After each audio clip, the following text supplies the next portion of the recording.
Om Namo Bhagavate Vasudeva.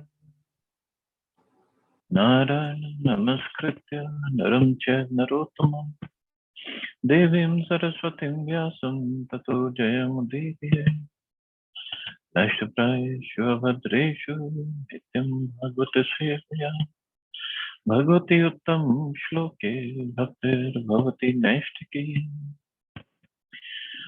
So continuing with the discussion on Srimad Bhagavad Gita, chapter 2, and today we are starting text number 3.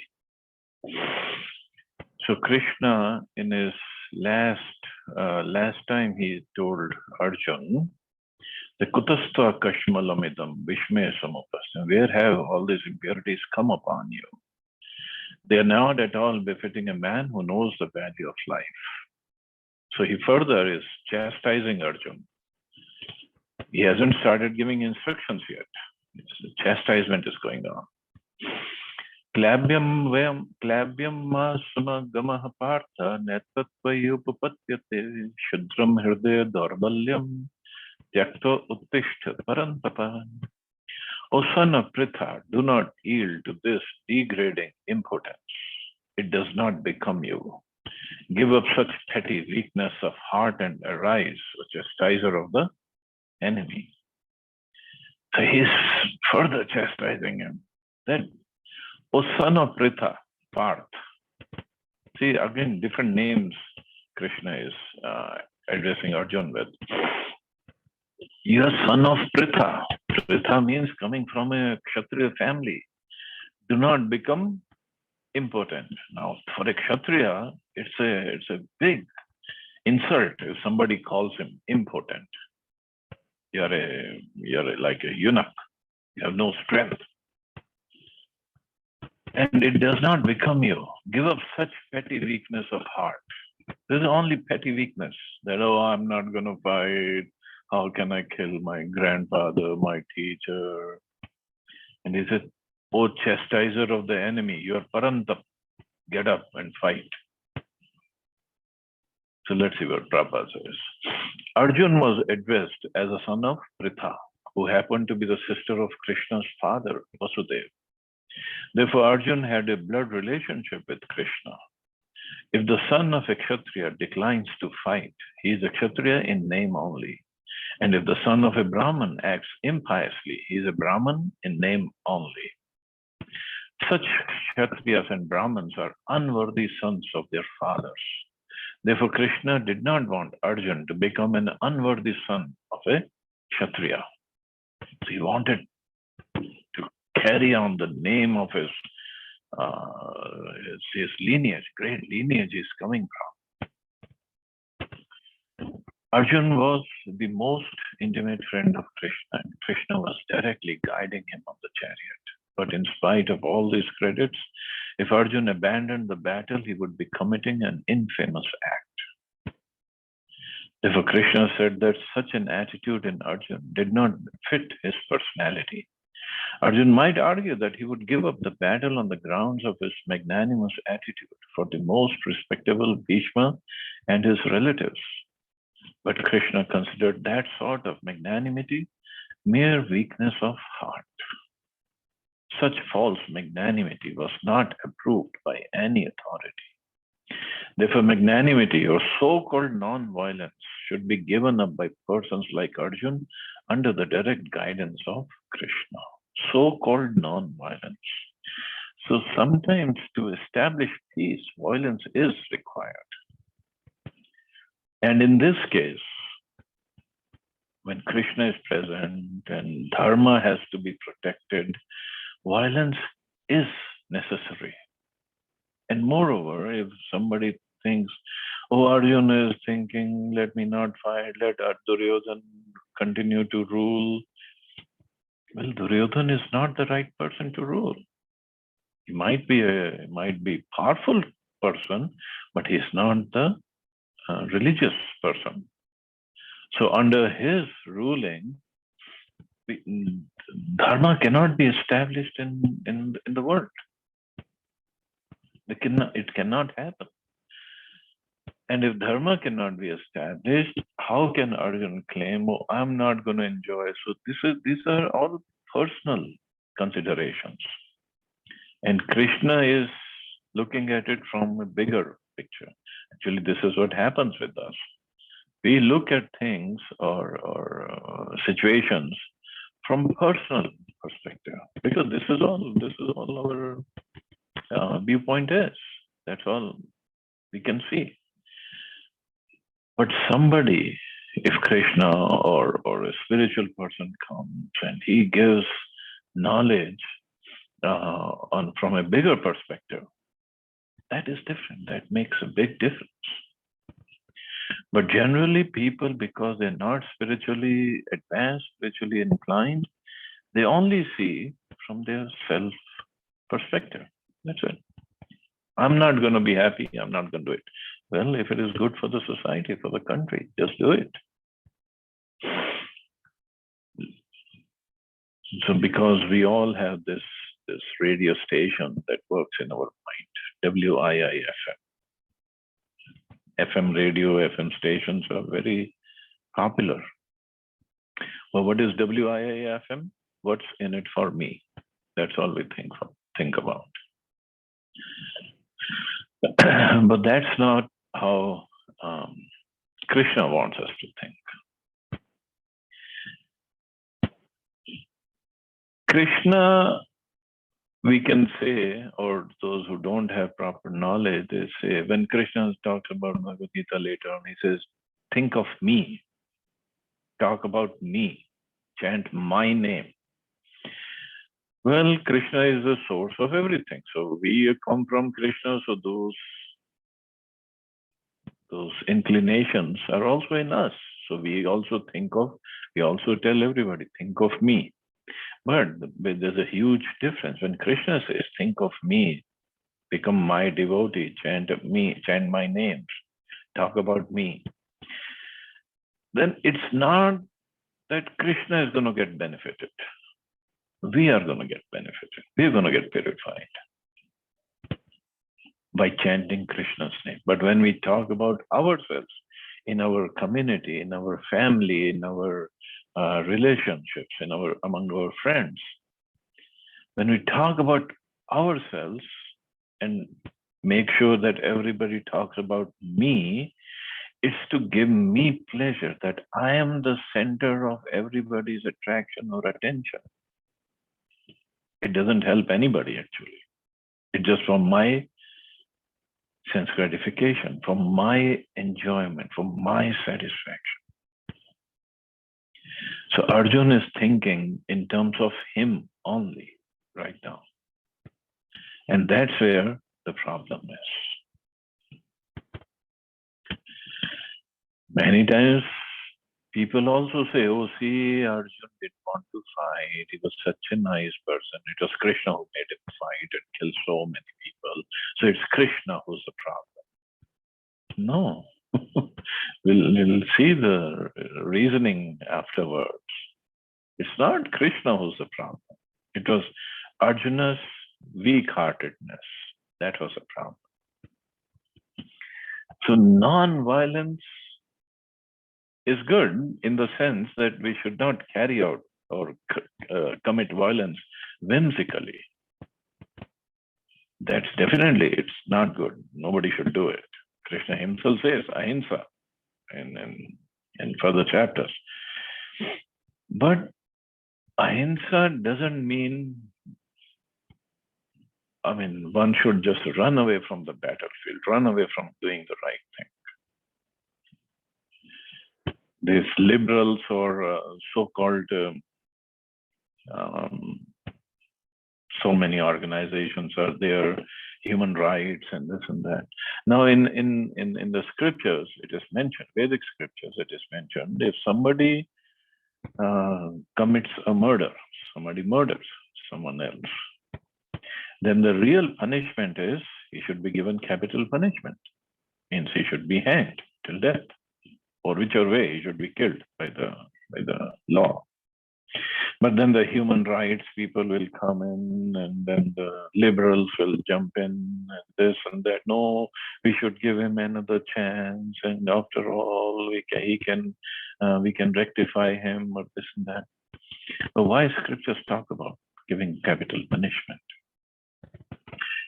Because the sin he has committed of killing another person, for that sin he has to suffer in hell for many, many years, or maybe many lifetimes. Why should we let him suffer like that? Let's remove all his karma right now by giving him capital punishment. Because people have no knowledge of the scriptures and the reason behind this kind of punishment. And the reason is because we are not spiritually advanced. We don't see it properly. And then we try to follow, I want to be non-violent because it's cool. No, it's not cool. Not cool for the person who has committed this act, and not cool for the society. Because this gives impetus to others that, oh, we can also commit some same crime and nothing will happen to us. So then that creates lawlessness in the society. And at the same time, that soul who has committed the sin, he will keep on suffering. He will suffer a lot. So that's why scriptural knowledge is very, very much important. Very important. Dear Krishna himself says, give up such petty weakness of heart and eyes, O Arjun. But Arjun is still not okay. He's going to still give his own logics and reasoning. Arjun uvacha katham bhishmam aham sankhe dronam cha madhusudana ishubhi pratiyotsyami pujar hav arisudana. Arjun said, O killer of enemies, O killer of Madhu, how can I counterattack with arrows in battle men like Bhishma and Drona who are worthy of my worship? So from Arjuna's perspective, Arjuna's angle, he is saying the right things, actually. We'll also say the same thing because we don't have spiritual guidance. Purport. Respectable superiors like Bhishma, the grandfather, and Dronacharya, the teacher, are always worshipable. Even if they are attacked, they should not be counterattacked. It is general etiquette that superiors are not to be offered even a verbal fight. Even if they are sometimes harsh in behavior, they should not be harshly treated. Then how is it possible for Arjun to counterattack them? Would Krishna ever attack his own grandfather Ugrasen or his teacher Sandipni Muni? These are some of the arguments offered by Arjun to Krishna. See, Arjun also, although he is bewildered, look at the names, look at the arguments he's taking, and he's giving the name, calling Krishna as, oh, you're Madhusudan. Madhu was a demon that Krishna killed. And Arjun is saying, you are Madhusudan, you killed this demon. You did not kill your grandfather Maharaj Ugrasen or your teacher Sandipni Muni. How come you can, how you're asking me to kill Dronacharya and Bhishma? If there are other enemies, I'm ready to fight. But these are my relatives. How can I kill them? And again he says, he calls Krishna as Arisudan. You are Arisudan, killer of the enemies. But they're not my enemies, they're my relatives. So even though Arjun is bewildered, Arjun is crying on the chariot, Arjun is sweating and he is completely confused, still look at his consciousness. He's still giving the right arguments to Krishna. And this etiquette, of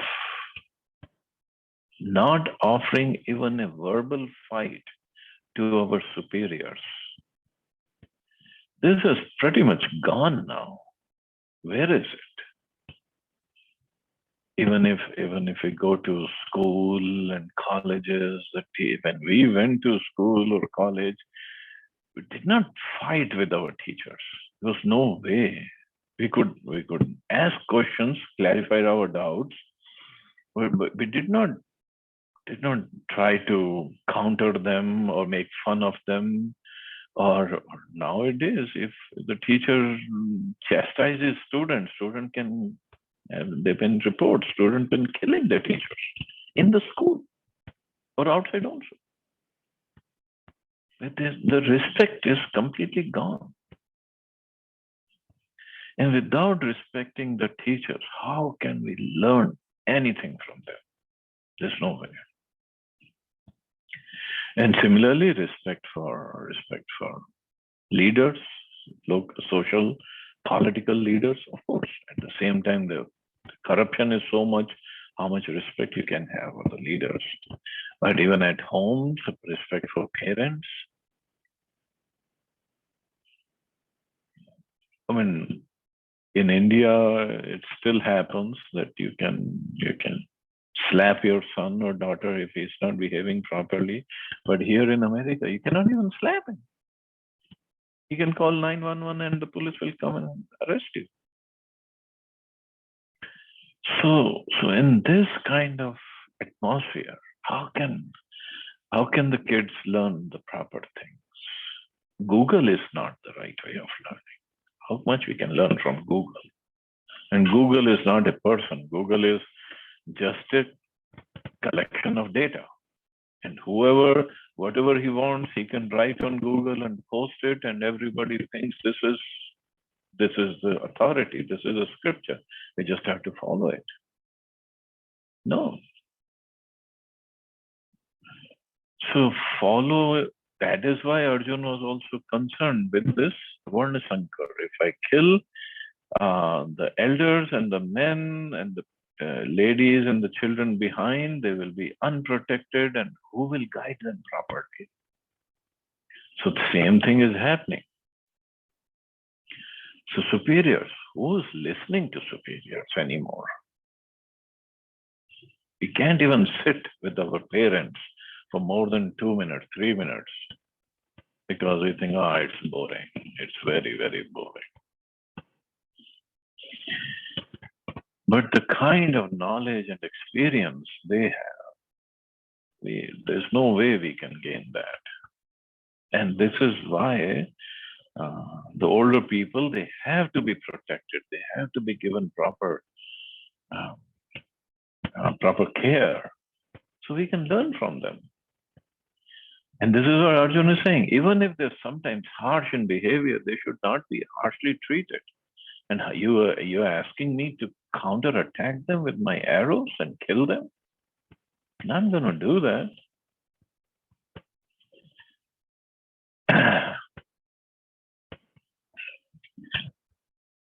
And again, Arjun called him Madhusudan and Arisudan. He said, you killed your enemies. You did not kill your grandfather and your teacher.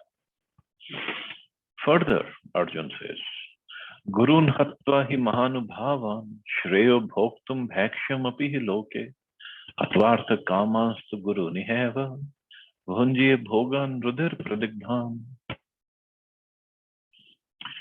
It would be better to live in this world by begging than to live at the cost of the lives of great souls who are my teachers. Even though desiring worldly gain, they are superiors. If they are killed, everything we enjoy will be tainted with blood.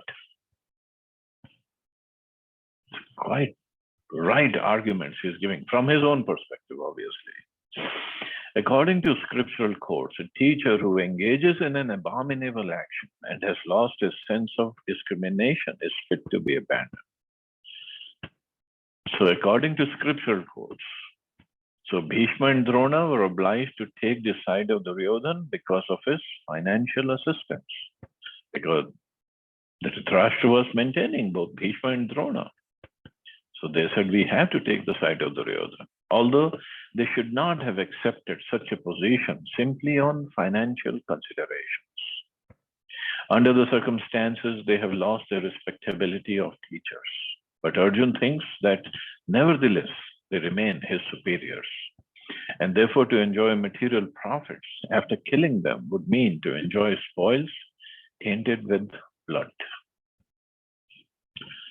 So from his perspective, Arjun is completely right that I will not kill them and they think I can enjoy the kingdom.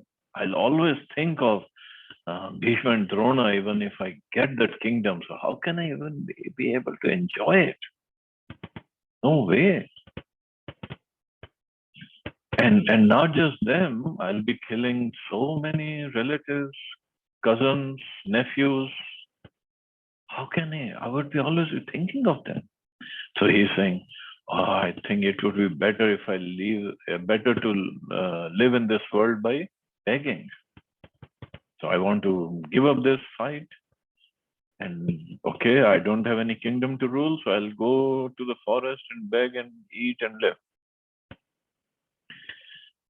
But here it is not mentioned, but it is mentioned by some other acharyas that Arjun is a Kshatriya.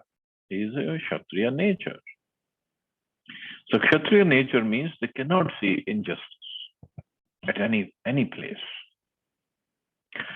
So among the beggars also, what happens is they're a community of beggars, and when beggars come back in the evening with their alms, then the stronger beggar take away the possessions of a weaker beggar. Because after all, they're beggars, they are Shudras, they don't have any moral codes going on over there. So Acharya said, Arjun, even if you won't think you can live by begging, and if you are in the middle of such beggars, and if you see a stronger beggar beating up a weaker beggar and taking his money away, you will pick up your begging bowl and beat up that stronger beggar. How dare you do that? So you're a Kshatriya, you're going to fight. No matter where you are, you're going to fight whenever you see injustice. So why don't you fight here? But Arjun is thinking, they are my superiors. They are my respectable teachers and grandfather. How can I kill them? Just for some worldly gain? Just to gain something, some property? Even that is not permanent.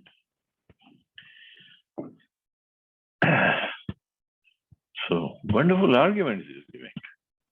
Further he says, Na chaitad vidma kataranano giriyo yadva jayam yadiva no jayayu yane vahatva na jiji vishamas te avasthita pramukhe dhartarashra.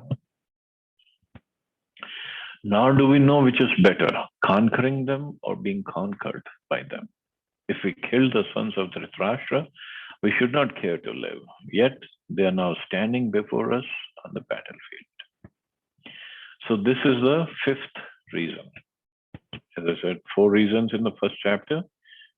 First was compassion, no happiness, sinful, and destruction of dynasty of family. And this is the 5th reason was confusion. He was confused. I don't know which is better, conquering them or being conquered by them. Arjun did not know whether he should fight and risk unnecessary violence. Although fighting is the duty of the Kshatriyas, or whether he should refrain and live by begging. If he did not conquer the enemy, begging would be his only means of subsistence.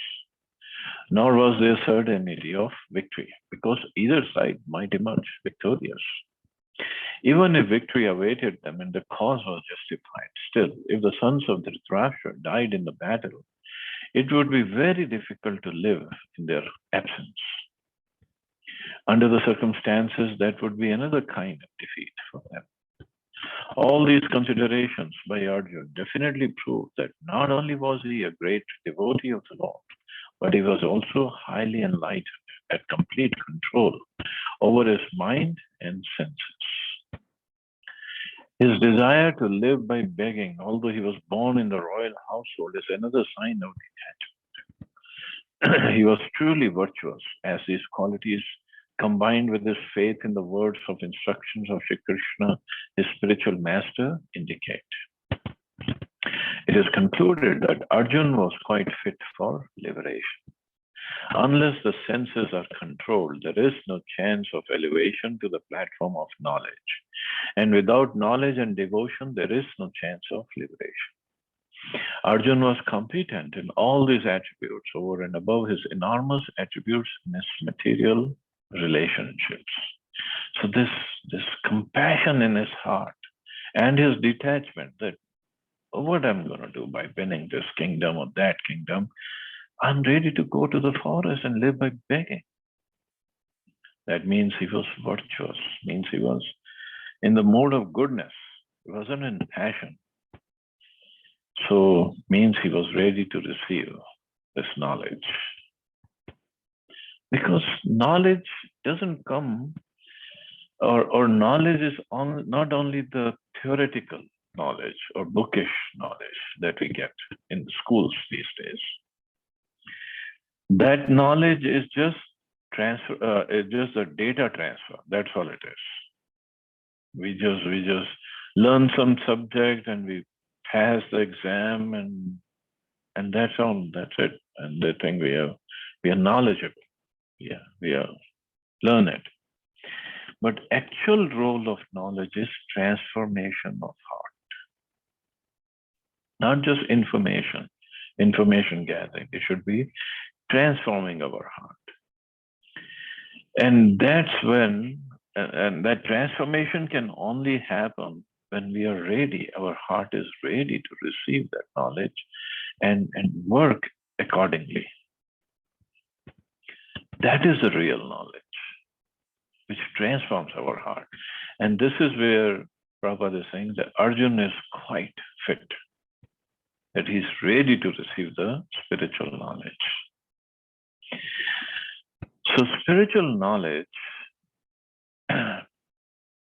it doesn't just come. That's why, although Bhagavad Gita, it's been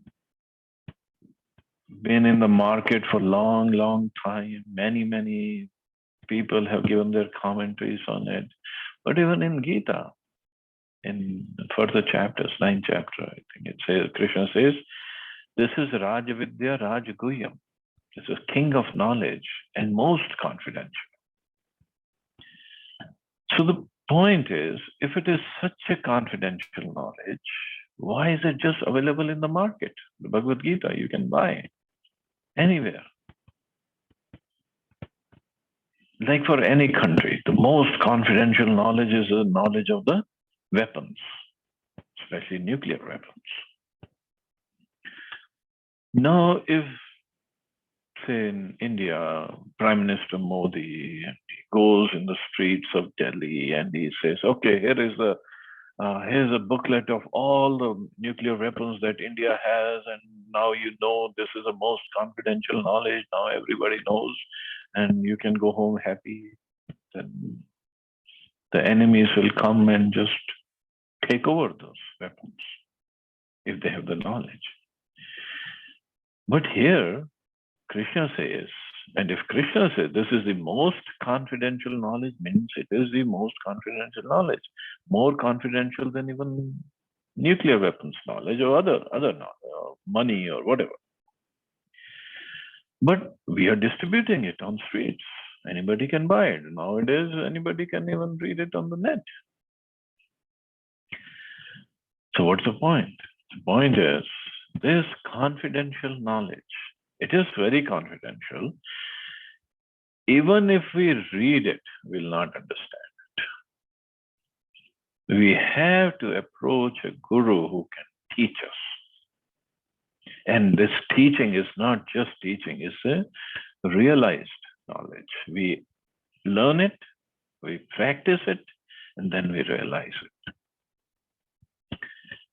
So to come to that level of realization, one has to be completely fit spiritually. And for that, one has to make his heart spiritually um, uh, properly situated, so it is a good or proper receptacle of this knowledge. It's not just some bookish knowledge and some sentences and the words. No, there is plenty of realization behind this. That is what is important. And that one cannot have until he is ready. So one has to be spiritually elevated. So how do we get spiritually elevated? By reading this, by following this, and slowly, slowly, slowly, our hearts will become purified. And once it is purified, then we start realizing this knowledge. So this is what Prabhupada is saying, that Arjun was quite fit for liberation. He was detached, his senses were under control, and he was giving the right argument, even though he was disturbed. Apparently he was disturbed.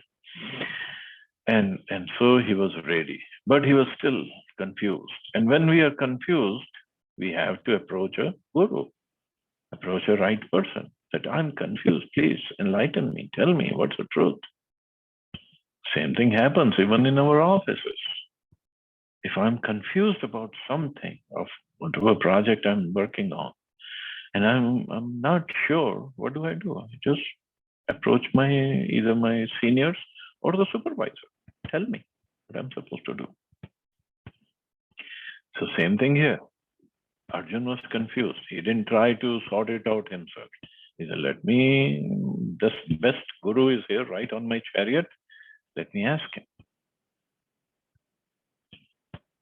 So he says, Karpanya dosho pahat subhava prichami tvam dharma sammud chetaha yachreya syanishchitam bruhi tanme shishyaste aham shadhi mam tvam prapannam.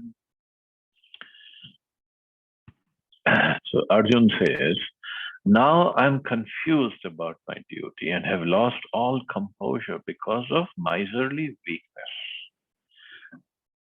Very, very important, all these words are. In this condition, I'm asking you to tell me for certain what is best for me. Now I am your disciple and a soul surrendered unto you. Please instruct me. By nature, nature's own way, the complete system of material activities is a source of perplexity for everyone. In every step, there is perplexity, and therefore it behooves one to approach a bona fide spiritual master who can give one proper guidance for executing the purpose of life. So everything in the material world is supposed to bewilder us, to perplex us. But when we are bewildered, it depends upon us. Who do we approach for solution? Do we just search Google? Do we just ask for anybody in the street? Or do we approach a bona fide spiritual master, the right person who can give us the guidance? And everybody is going to give guidance according to their own viewpoint, which is according to their consciousness. So if we approach a proper spiritual bona fide person, guide, he will give the right guidance. Otherwise, we will be lost, more lost than we were before. And that's why Prahlad Maharaj says, Anda yathanda rupniya manas. People who don't approach the right person, then they are just blind and they're following the blind. And what is going to happen when the blind is leading the blind? They're all going to fall in ditch, or in our case, in hell. So blind means not physically blind, but spiritually blind. So we have to approach the right person. All Vedic literatures advise us to approach a bona fide spiritual master to get free from the perplexities of life, which happen without our desire. They're like a forest fire that somehow blazes without being set by anyone. Similarly, the world situation is such that perplexities of life automatically appear without our wanting such confusion. No one wants fire, and yet it takes place, and we become perplexed. We become confused. Fire, forest fire is, um, in worldly terms, it's like so many things, so many miseries happen in our life, and we get disturbed. The Vedic wisdom therefore advises us that in order to solve the perplexities of life and to understand the signs of the solution, one must approach a spiritual master who is in the disciplic succession. A person with a bona fide spiritual master is supposed to know everything. One should not therefore remain in material perplexities, but should approach a spiritual master. This is the purport of this verse. So everybody has problems. There's not a single person in this material world, whether heaven, this planet, or lower planets, who doesn't have problems. Everybody has problems. We think our problems are greater than everybody else's, but we don't know what they are going through. We have no idea. So for that, to sort out those issues, we have to approach a bona fide. And Prabhupada again and again says this word, bona fide. Bona fide means authorized or proper, perfect spiritual master. And who is a bona fide spiritual master, as Prabhupada explains?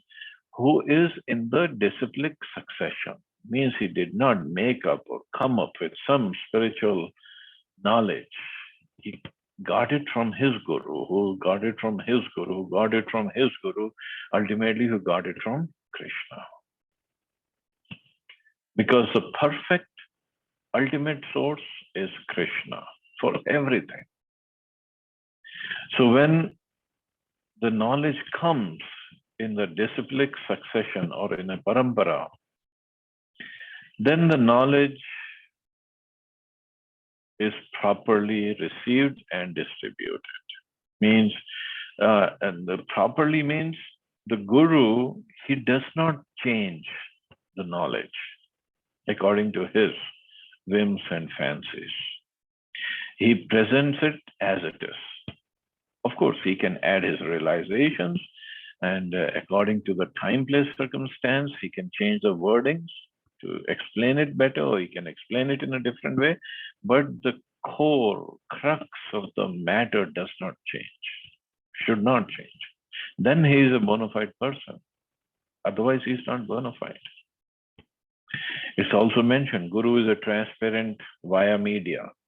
Why a transparent via media? Transparent means whatever he is receiving, he is giving as it is down. He is not adding, subtracting, editing, nothing. So this is Guru. And this is a person we should approach when we have problems. Prabhupada further says, who is the man in material perplexities? It's he who does not understand the problems of life.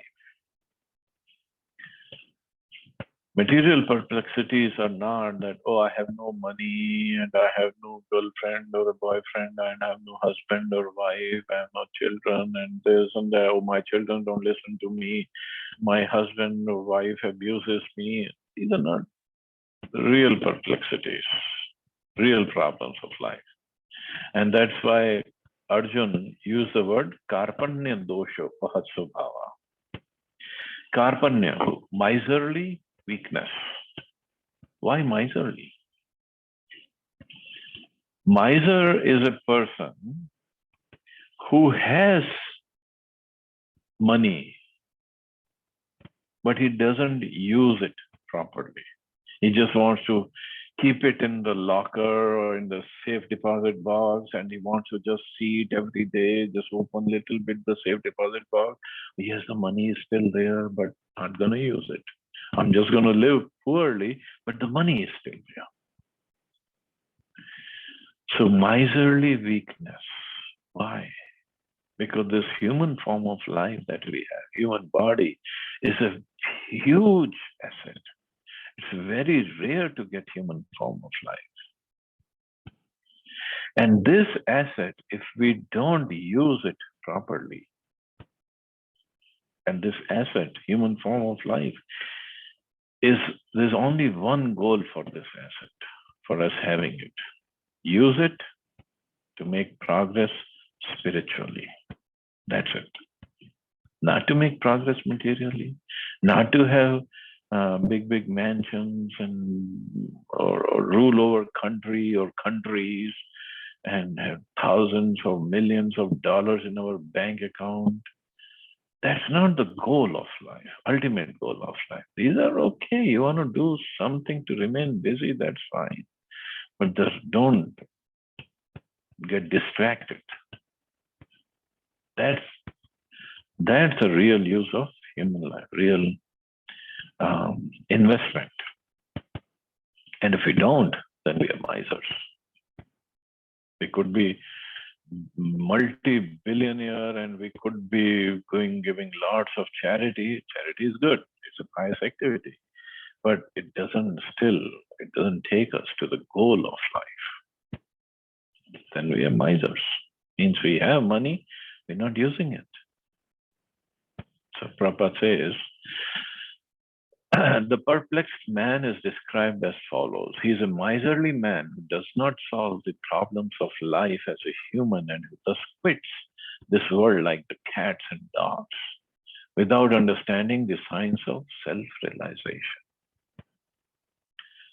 So 4 activities are common for every living entity: eating, mating, defending, and sleep. Eating, sleeping, mating, defending. So everybody does that.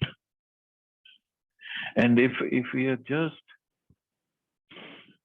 working hard to make money, to make our name in the society, so basically all we are doing is doing these 4 activities in a little polished way.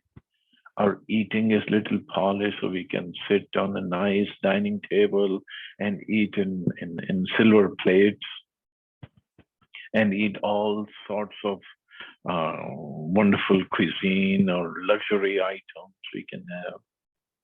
But eating is still the same. A person on the street or a dog is also eating, cat is also eating, and we are also eating. And then eating and then sleeping. We want to have the best possible mattress and the wonderful air conditioner so the temperature is kept at whatever degrees we want. And the dog sleeps on the street. Of course, in America, they sleep in the nice homes, but in India, they sleep on the street. And there are poor people who sleep just anywhere and everywhere. They work hard all day, they're tired, and they just sleep. Even in a small hut without any proper bedding or cooling or heating, whatever. And then there is mating. Mating means having sex. So everybody having sex to have children, to produce children. But now, as human beings, we've been given better facilities, better consciousness, better intelligence. So even for that propensity, we have devised so many means. And so that our sex enjoyment is not interrupted, so we use contraceptives or different types of birth control. So mating should not be hampered at all. But even dogs are doing that. Cats are doing that. Monkeys are doing much more. Pigeon is considered, they do it 100 times in a day. But what's the point? And they don't even use any contraceptives. Whatever children are born, they are ready to take care of in their own way. And then defending. So we defend ourselves, we protect ourselves. So we buy life insurance, health insurance, car insurance, business insurance, home insurance. And then we have different kind of alarm systems in our homes or in our cars. so that nobody can take away my property, or we can have guns and the knives or whatever we can keep to protect ourselves. Dogs and cats and animals, they also protect themselves. They don't have all these facilities, all these sophisticated facilities. The Krishna has given them claws and teeth. Protect yourself. So they're also protecting. So if we all doing these 4 activities, little in a polished way, that's all. Nothing beyond that. Are we any different from the animals? And this is what Prabhupada said. And who does not solve the problems of life? Problems of life are these: birth, death, old age, and disease. But we are engaged in eating, sleeping, mating, and defending only, like cats and dogs. What will happen to us? Next slide. So this human form of life is the most valuable asset for the living entity who can utilize it for solving the problems of life. Therefore, one who does not utilize this opportunity properly is a miser. It means we have the asset and we don't use it. On the other hand, there is a Brahman. Brahman means he who is intelligent enough to utilize this body to solve all the problems of life. That is difference. Brahman, Kripan, and Brahman. Brahman means who wants to use this body. Brahman is not just, okay, you do Panditji, you come and do this puja and this or that. No, Brahman means one who has the knowledge and who is following, practically applying it. The Kripans, or miserly persons, waste their time in being overly affectionate for family, society, country, etc., in the material conception of life. One is often attached to family life, namely to wife, children, and other members, on the basis of, Prabhupada says, skin disease. Heavy words. Skin disease because they're related to me by my skin, actually. We have the same skin, same color. So they're related. I'm attached to them. The Kripan thinks that he's able to protect his family members from death. Or the Kripan thinks that his family or society can save him from the verge of death. Can this happen? No. Corona showed us all. We cannot protect anybody. Only person who can protect anybody is Krishna. Not even doctors, not even leaders. Of course, they're doing the job and they have to do the duty. Everybody has to do the duty. But we have to understand, everything is in Krishna's hands. Such family attachment can be found even in the lower animals who take care of children also. So they also protect their children or try to protect their children. Being intelligent, Arjun could understand that his affection for family members and his wish to protect them from death were the cause of his perplexities. Although he could understand that his duty to fight was awaiting him, still on account of miserly weakness, he could not discharge the duties. So here Arjun is thinking, if I'm not going to kill, I'm going to protect them. Are they going to live forever? No. But Arjun is confused, completely confused, what to do. He is therefore asking Lord Krishna, the Supreme Spiritual Master, to make a definite solution. He offers himself to Krishna as a disciple. He wants to stop friendly talks. Talks between the master and disciple are serious. And now Arjun wants to talk very seriously about the recognized spiritual master. So he says, Shadi mam dvam prapannam, shishyaste aham. I'm your disciple. See, Krishna is thinking, what is this guy talking? He is my cousin brother, he's my friend. We have been eating together, sleeping on the same bed and enjoying together. Now he is thinking, you're my guru and I'm your disciple. I'm surrendered. You tell me what to do.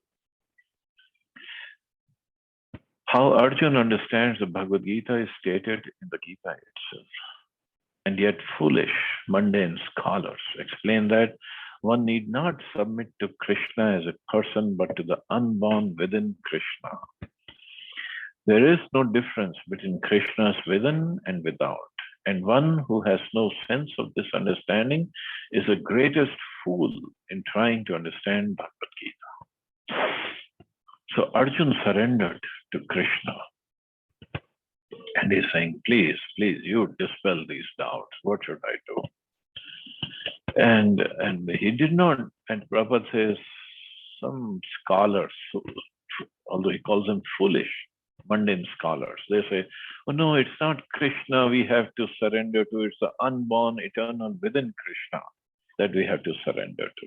But they don't understand the nature of Krishna, nature of spiritual personalities or transcendental divine personality, God. There is no soul and body. There is no difference.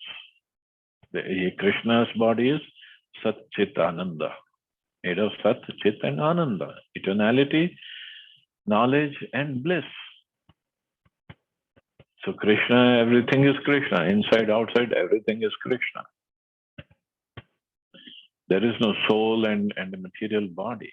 So when we understand that, then we also understand that I am also the same actually.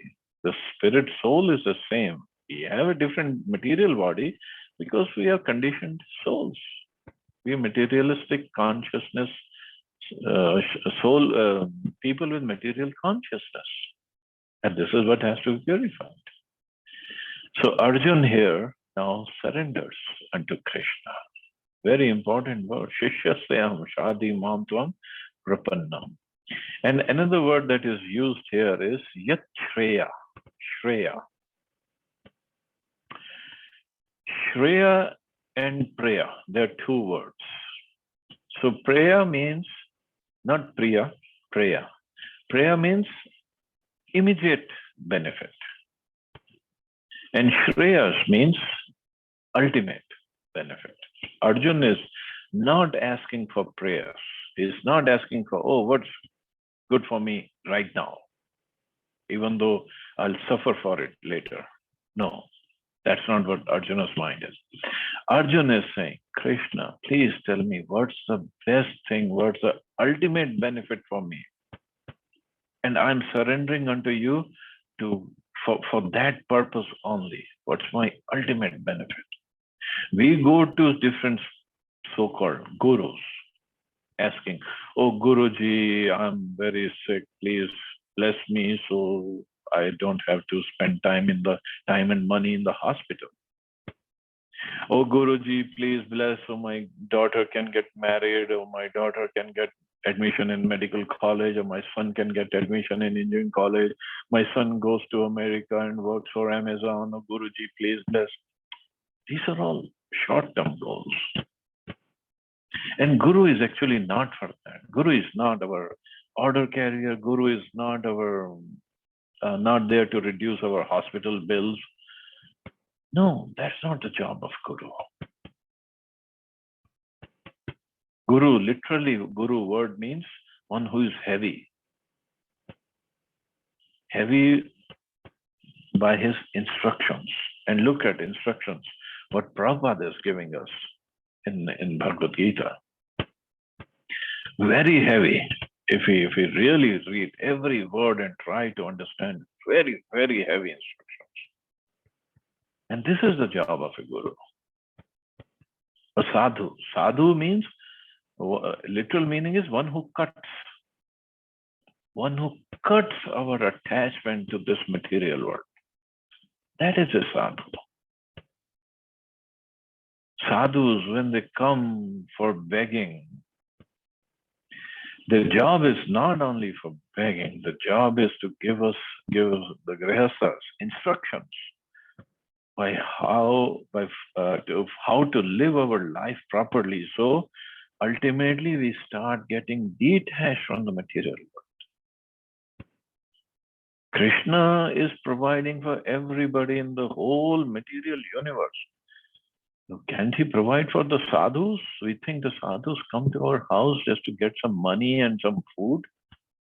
That's not the purpose. Purpose is to give us the instructions. So that is also a real sadhu. Gives the instructions, gives the knowledge. But nowadays, all this Vedic way of living is gone. And we have basically cheaters. So to find a proper guru, bona fide guru, and for that we have to pray to Krishna with the pure, clean heart. If Krishna is there, Krishna will send the right person in our lives. Without that, nothing can. We are only going to go through more and more cycles of birth, death, old age, disease. That's all. Means we're going to take birth again. But Guru or Sadhu, with their words, they can stop this cycle of repetition of birth and death. And this is what Guru is. And that's why Arjuna is saying, please tell me what is Shreyas, what is the ultimate benefit for me. That's what I want to know. So wonderful questions by Arjuna. Even in this bewildered state he was in, and that's how Bhagavad Gita starts, and the Bhagavad Gita is spoken. And wonderful, wonderful instructions by Krishna. So we'll stop here. See anybody has any questions or comments.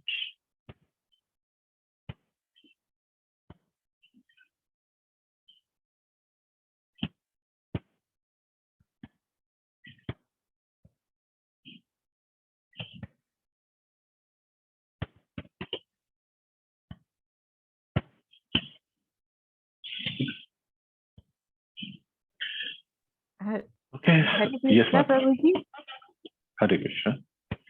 So, Prabhuji, you said Priya is immediate benefit, and Shreya Yes. is Ultimate benefit. ultimate benefit. Okay. Yeah. Okay, Prabhuji. So this word will come again in Bhagavad Gita. Just want to make sure that you all know that what is prayers and what is prayers. Okay, Prabhuji. Thank you. Thank you, Mata. So you all have a safe and wonderful day. Hare Krishna. Jai Shri Prabhupada. Hare Krishna.